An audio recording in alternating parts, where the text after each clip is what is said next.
Envision a restless land of 13 colonies where cobblestone streets hum with whispers of rebellion and the weight of distant rule sparks defiance.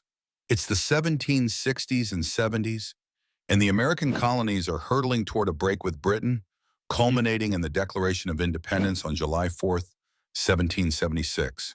This is the saga of a people's struggle 249 years ago, from tax disputes to gunfire, leading to a document that shook empires and forged a nation. The seeds are sown in 1763, when Britain, victorious in the 7 Years' War, tightens its grip on America.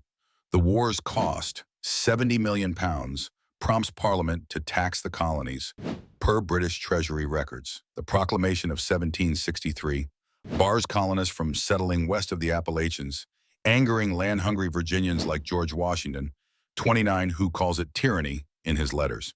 In 1765, the Stamp Act demands taxes on paper goods, legal documents, newspapers, even playing cards. Colonists, 10 million strong across 13 colonies, erupt in protest. Boston's Samuel Adams, 43, forms the Sons of Liberty, burning tax stamps and tarring collectors, per the Boston Gazette, October 17th, 1765. Britain doubles down. The 1766 Declaratory Act asserts Parliament's right to bind colonies in all cases whatsoever, per British statutes. Colonists, like Philadelphia's Benjamin Franklin, 59, argue they owe loyalty to King George III, 35, not Parliament, per his 1766 testimony in London. In 1767, the Townshend Acts taxed tea, glass, and paint, igniting boycotts. Boston women spin wool to shun British cloth, per the Massachusetts Spy. By 1770, tensions boil over. On March 5th, British troops fire on a Boston mob, killing 5, including Crispus Attucks, 47, a black sailor. The Boston Massacre, etched in Paul Revere's engraving, fuels outrage, per John Adams' court notes. In 1773, the Tea Act sparks rebellion.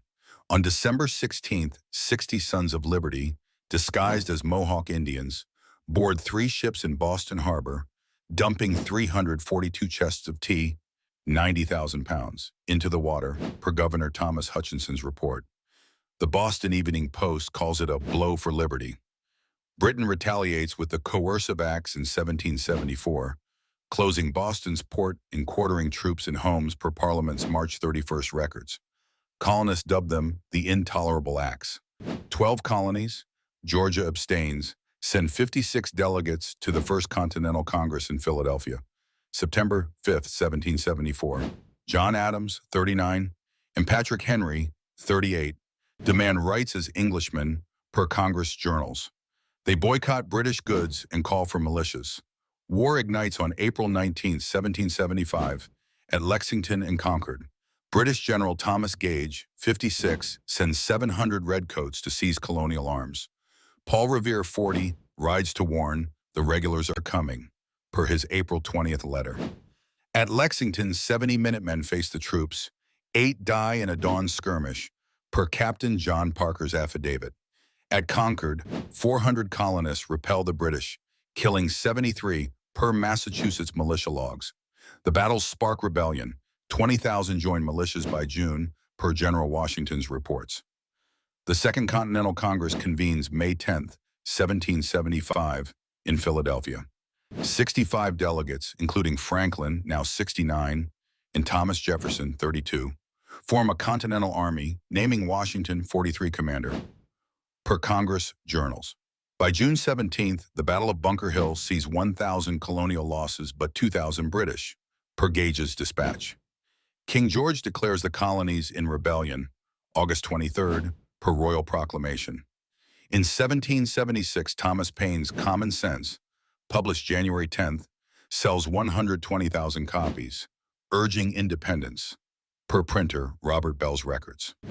We have it in our power to begin the world over again, Paine writes, swaying hearts. By June 1776, the colonies teeter on the edge. Virginia's Richard Henry Lee, 44, moves for independence on June 7th, per Congress records. A committee, Jefferson, Franklin, John Adams, Roger Sherman, 51, and Robert Livingston, 30, drafts a declaration.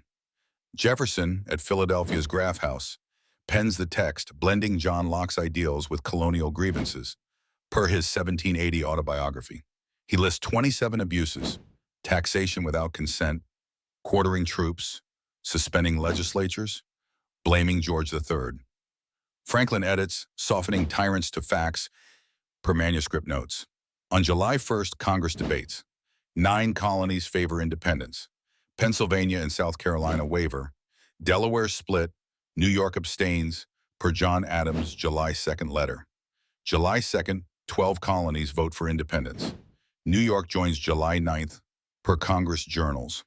On July 4th, 56 delegates adopt the Declaration of Independence in Philadelphia's State House. John Hancock, 39, President of Congress, signs first his bold signature, a defiance, per his July 5th letter.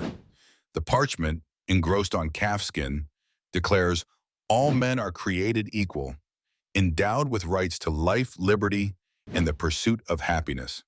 It's no law, but a birth certificate for a nation, per historian Pauline Mayer's 1997 study. Bells ring in Philadelphia, crowds cheer, per the Pennsylvania Gazette, July 6th. The signing unfolds over weeks.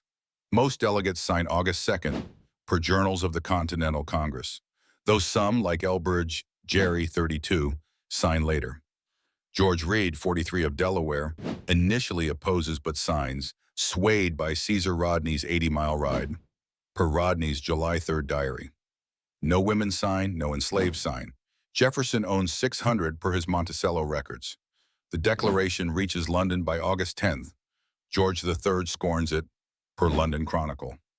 By September, 5,000 colonial troops face 32,000 British at Brooklyn, losing 1,000 per Washington's reports. The war stretches 7 years, costing 25,000 American lives, per 1980 historian Robert Middlecoff. The Declaration's words endure. 249 years ago, 1776 saw 56 men pledge "our lives, our fortunes, and our sacred honor" to birth of nations. From Boston's tea to Philadelphia's parchment, the road to independence, taxes defied, blood spilled, a vote cast, ignited a revolution. Its signing, sealed by Hancock's pen, echoes in liberty's name, carved in letters, battles, and the will of 13 colonies united.